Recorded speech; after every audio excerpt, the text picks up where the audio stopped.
The brand new MG ZS electric car, it's just arrived today and it's the cheapest electric SUV in Australia by a couple of $1,000s. Is it the best electric SUV to buy? Well, the cheapest doesn't necessarily mean that you should run out and buy one. But that said, the first 500 customers will get a free EV charger that's valued at about $1,000. So it's actually a good deal. But let's have a look at the specs and the price of MG's new electric SUV. It's based on the MG4. Hello, my friends. Welcome to the channel. I'm Sam Evans. You're watching the Electric Viking. Great to have you with us. I want to say a big thank you to our members and also our Patreon supporters, guys. I really appreciate all of you. MG, they brought this car out. It is, well, it's actually a really good price because it's drive-away prices, but drive-away prices can be a little confusing. Anyhow, in Australia, base model, $40,500 for the base model. And like I said, you do get that free charger. Would I buy it? Probably not. And I'll explain why that is. But anyway, here are the details. The new MG S5 EV is about $10,000 dearer than the previous version, which was on sale. But it is a significantly nicer car. And it's also rear-wheel drive. Big improvement, I think, over some options being front-wheel drive. I think in an SUV, you're better off with rear-wheel drive usually. So being based on the MG4 platform, I think is a good thing. It has the same motors, 125 kilowatt, bit underpowered for the size and weight, in my opinion. It's enough power, but in comparison to its rivals, it has less power than its rivals, which usually, or most of its rivals have about 150 to 160 kilowatt.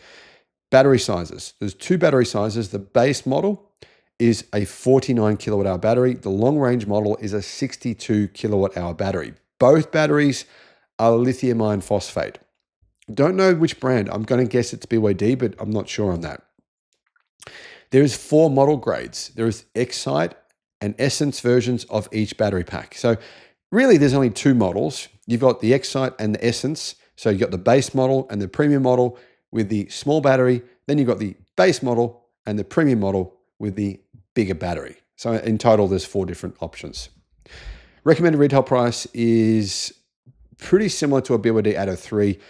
It's going to depend on what state you're from in Australia, but you're going to basically pay about $1,000 to $2,000 more for a BYD Atto 3 base model or for whatever BYD model that you choose to get, the Atto 3. However, maybe a better option, definitely a really compelling option right now, is the Geely EX5. And that is a similar size to this car. It's actually about the same price. It's very close in price to a Geely EX5. And the Geely EX5 is very much a premium car. So it's definitely worth keeping that in mind. MG do change prices quite often though. So by the time you're watching this video, who knows, the prices might have been changed. Now, like I said, the first 500 customers get a 7 kilowatt MG Charge Hub home charging unit for free. I don't think that's installation. That's just the actual charging unit. They're valued at about $1,000. So if you're a new buyer, and you're new to the market, then that is something to keep in mind. All right, the flagship Essence 62, so the most expensive version of this car, the best version, has the bigger battery pack.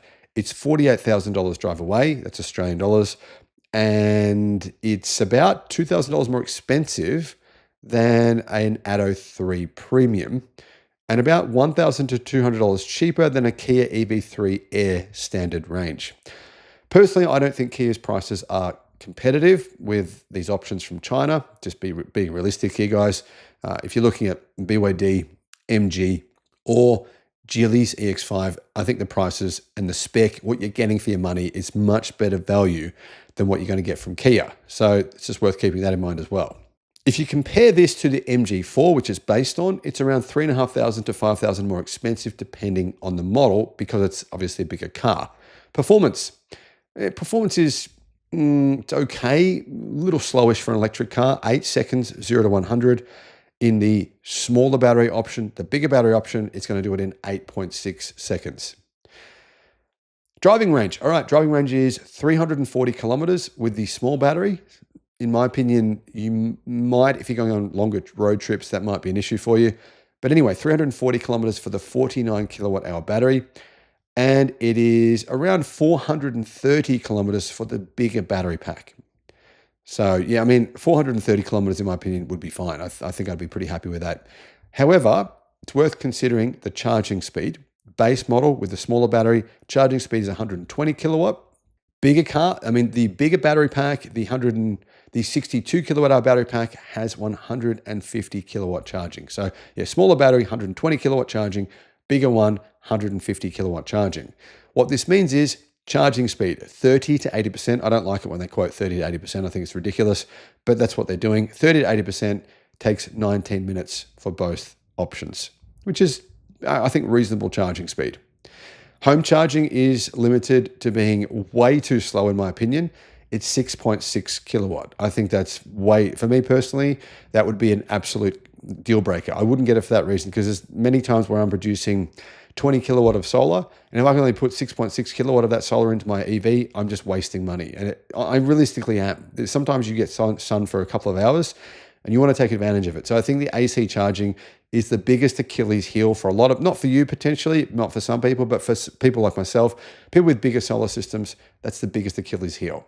The other thing, keep in mind, sometimes you just want to charge it. You get home, you're really low on battery, you might have gone for a big trip, you want to charge your car quickly, and 6.6 kilowatt, I don't understand why they would have put such slow charging, AC charging.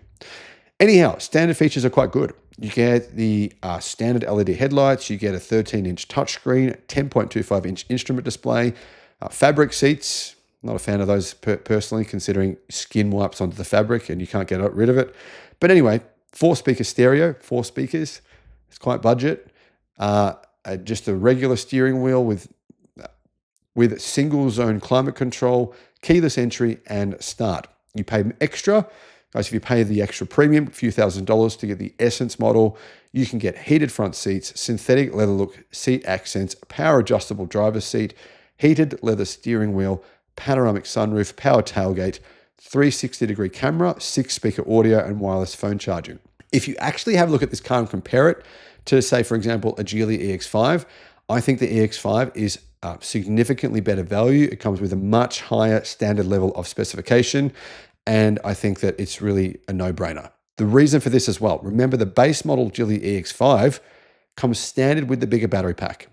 So you're paying an extra maybe $1,500, maybe $2,000, depending on what state you're in, to get the Geely EX5.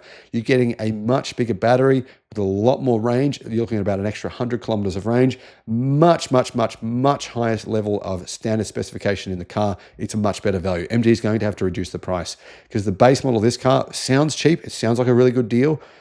They're saying technically it's the cheapest EV in Australia, electric SUV in Australia, but it doesn't compete with the base model Geely EX5 based on the standard specification in both of these cars.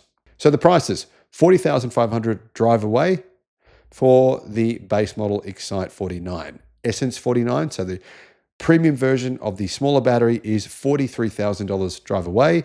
The Excite 62, get your bigger battery pack, that's $45,000 drive away.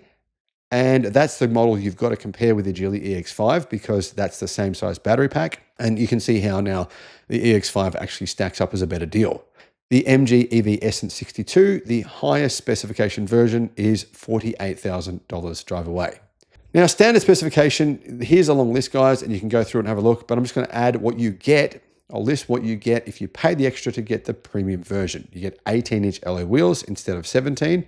Synthetic leather look and cloth seat upholstery in black or light tones, heated front seats, not rear though, leather trimmed steering wheel with heating, 6-way power adjustable driver's seat with lumbar adjustment, power tailgate with kick sensor, panoramic sunroof, 360-degree camera, wireless phone charging, 6-speaker sound system, which still at this price is a bit budget to get 6 speakers only, power folding side mirrors, rain sensing wipers, voice control. Voice control systems in cars generally aren't very good, just letting you know.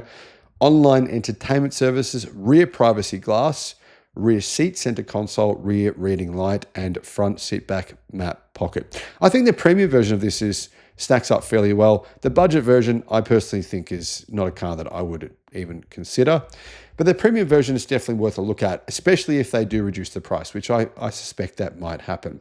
So how does this compare to, say, a BYD Atto 3? Well, actually very similarly in terms of what you get standard. The BYD Atto 3 Pure has a pretty similar level of specification to the base model of this car, but I think that, to be honest, I would say my personal experience, BYD's quality is a little bit better than MG. Pretty similar, but a little bit better.